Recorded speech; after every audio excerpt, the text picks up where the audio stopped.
ఇంట్లోనే కష్టం, ఇంట్లోనే అపాయం.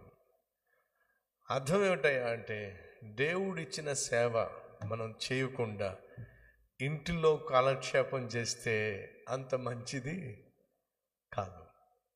సండే మనం సేవ చేయాలి కదా, సేవ చేయకుండా ఇంట్లో కూర్చొని టీవీ చూసుకోవడమో, ఇంట్లో కూర్చొని సెల్ ఫోన్ మీద బిజీగా ఉండడమో, లేదా వ్యాపారానికి వెళ్ళి లేనిపోయిన అబద్ధాలు చెప్పి 10 రూపాయలు సంపాదించుకోవాలని ఆశపడ్డమో ప్రమాదం సుమా.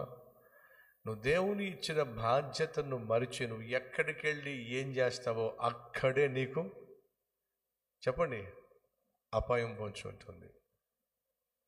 నువ్వు దేవుడు ఇచ్చినటువంటి బాధ్యతను విడిచి ఆదివారం సేవలో పాల్పంచుకోవాల్సిన నువ్వు సేవలో పాల్పంచుకోకుండా నువ్వు పొలంలోకి వెళ్ళి పని చేద్దామంటే పొలంలో పాము ఉంటుంది, జాగ్రత్త.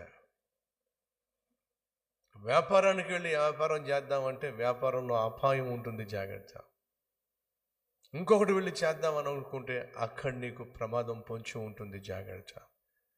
యుద్ధంలో ఉండాల్సిన వాడు యుద్ధంలో ఉండకుండా ఇంట్లో ఉంటావా? ఇంట్లో ఉండి చక్కగా సరదాగా సంతోషంగా గడుపుతావా?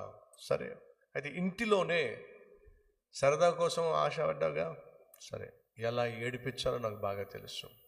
ఇంట్లోనే ఏడుస్తాను.